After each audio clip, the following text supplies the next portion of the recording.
नमस्कार दोस्तों, स्वागत है आपका हमारे चैनल एबीएम नर्सिंग में। तो आज का हमारा टॉपिक है nursing care plan for liver cancer. तो चलिए शुरू करते हैं। सबसे पहले हम वो डॉक्यूमेंट देखते हैं जिस पे हमारा नर्सिंग केयर प्लान बनाया जाता है। तो यहाँ पे क्लाइंट का नाम लिखा जाता है, यहाँ पे नर्स का नाम लिखा जाता है, यहाँ पे डेट लिखी जाती है।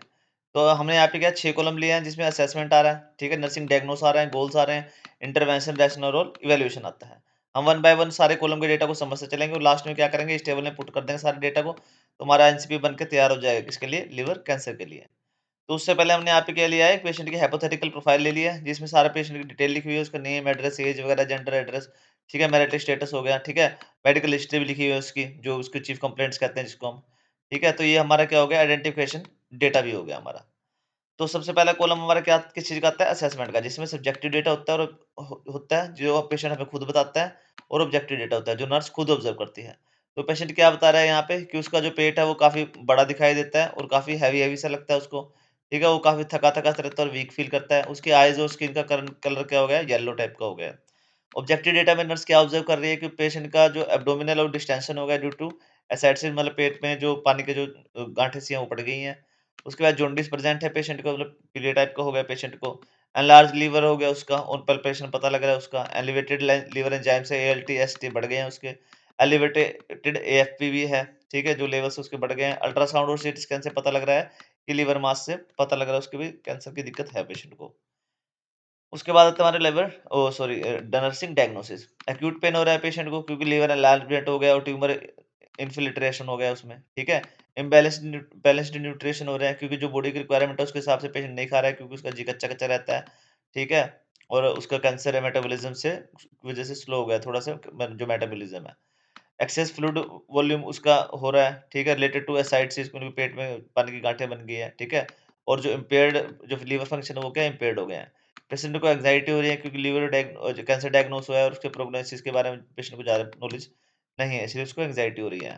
फिर हमारे आते हैं यहाँ पे गोल्स, शॉर्ट टर्म गोल्स और long term goals. Short term goals में हमने क्या बनाया कि पेशेंट का जो एब्डोमिनल पेन है वो कम हो जाएगा और डिस्कम्फर्ट हो रही है वो भी क्या हो जाएगा, कम कर देना हमने with in 2 through 3 days.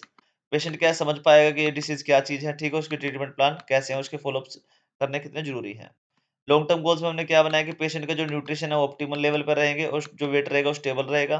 Patient की जो साइट्स हैं, ठीक है, वो मैनेज रहेंगी विद मिनिमल डिस्कम्फर्ट। और पेशेंट को शो करेगा किसी को भी कि कोपिंग इफेक्टिवली कोपिंग कर पाएगा पेशेंट इस डिसीज़ से, और जो उसकी एंग्जायटी वो भी क्या होगी, रिड्यूस हो जाएगी। फिर आते हैं हमारे इंटरवेंशंस। जो भी हमने पेशेंट को अभी ट्रीटमेंट देना है उसका जो प्लानिंग करनी है वो इंटरवेंशन में लिखी जाती है। तो पेशेंट का पेन क्या असेस करना है रेगुलरली, और जो एनाल्जेसिक्स देने हैं उसको वो भी क्या एडमिनिस्टर करने हैं डेली टू डेली। मॉनिटर करना है उसकी एब्डोमिनल ग्रोथ को, ठीक है, जो गिर्थ है सॉरी उसकी वेट है और जो फ्लूइड एक्युमुलेटेड हो रहा है उसमें वो भी मॉनिटर करना है रोज। एडमिनिस्टर करना है ड्यूरेटिक्स को जैसे भी ऑर्डर किए हो टू रिड्यूस एसाइटिस। एनकरेज करना है स्मॉल फ्रीक्वेंट और high calorie high protein meal को अनलेस कॉन्ट्राडिक्टेड, मतलब जब तक कोई दिक्कत ना हो। प्रोवाइड करना पेशेंट को एंटी एमेटिक्स ताकि उसको जो जी का चरो ठीक हो और जो उसके एपेटाइट्स को क्या हो स्टिमुलेट्स कर पाए इफ प्रिस्क्राइब। एजुकेट करना है पेशेंट और उसकी फैमिली को अबाउट द ट्रीटमेंट ऑप्शन की, कीमोथेरेपी कराना है, रेडियो फ्रिक्वेंसी द्वारा करना है, एब्लेशन द्वारा, लीवर ट्रांसप्लांट एवेल्यूशन करना है या क्या करना है। एनकरेज करना रेस्ट को और लिमिट करनी है स्टेननेस एक्टिविटीज, मतलब ज़्यादा भारी काम नहीं करना ताकि उसको फटीग वगैरह ना हो पेशेंट को। फिर आता है हमारा रैशनल। जो भी पेशेंट को अभी तक हमने इंटरवेंशन दिया हो क्यों दिया वो रैशनल्स में लिखे जाते हैं। तो पेन की मॉनिटरिंग कर रहे हैं ताकि उसका पेन जो पेशेंट का जो कंफर्ट है और जो टाइमली इंटरवेंशन है वो करे जा सके। मॉनिटरिंग कर रहे हैं एसआईटीज की ताकि उसको डिटेक्ट कर पा सके कि जो फ्लूइड का रिटेंशन है वो वर्स ना हो पाए पेशेंट का। ड्यूरेटिक्स दे रहे हैं पेशेंट को ताकि जो उसका एक्सेस फ्लूइड जमा हो गया है पेट में, जो गांठें बन गई पानी की वाली छल्ले से बन गए हैं, वो कम हो सके और जो लीव कर सके एंड एब्डोमिनल प्रेशर जो बन रहा है वो भी कम हो सके।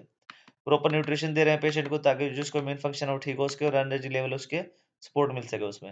एंटीएमेटिक्स दे रहे हैं तो उस पेशेंट को ताकि उसका जो इनटेक और वो सही हो सके, मेंटेन हो सके, और उसका डिस्कम्फर्ट है वो भी क्या उसके रिड्यूस हो सके। एजुकेशन दे रहे हैं पेशेंट को ताकि उसका फियर और कम हो सके और उसका जो कोऑपरेशन है ट्रीटमेंट को लेके वो इम्प्रूव हो सके। रेस्ट दे रहे हैं पेशेंट को ताकि उसकी एनर्जी डिमांड जो है वो स्टोर हो सके, ठीक है, रिड्यूस हो सके, और उसकी फटीग को क्या हम प्रिवेंट कर सकें।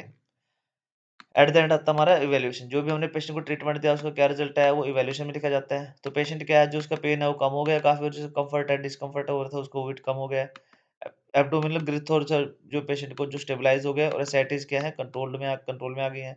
पेशेंट समझ पा रहा है कि स्मॉल फ्रीक्वेंसी पेशेंट क्या है, जो स्मॉल फ्रीक्वेंट मील्स है उनको ले रहा है और वेट को क्या कर रहा है, अच्छे से मेंटेन कर रहा है। पेशेंट एक्सप्रेस कर रहा है कि इसका ट्रीटमेंट कैसे करा जाता है, पेशेंट को डिसीज का समझ पा रहा है वो, और जिसकी एंग्जाइटी वो भी रिड्यूस हो गई है।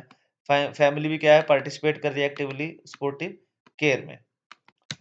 तो लास्ट में हमने क्या किया, जो भी डेटा हमने समझा है वो हमने इस टेबल में लाके पुट कर दिया है, तो ये हमारे फाइनली जो इसका एनसीपी है वो बनके तैयार हो चुका है। अगर किसी को इसकी पीपीटी पीडीएफ चाहिए तो आप मेरे को कमेंट करके बता सकते हैं। तो ओके बच्चों, thanks for watching, please like share and subscribe ABM nursing. अगर आपको टॉपिक में कुछ डाउट है तो प्लीज कमेंट करके बताएं, किसी और टॉपिक पे आपको एनसीपी बनवाना है तो वो भी आप कमेंट करके बोल सकते हैं। तो ओके बच्चों, थैंक यू।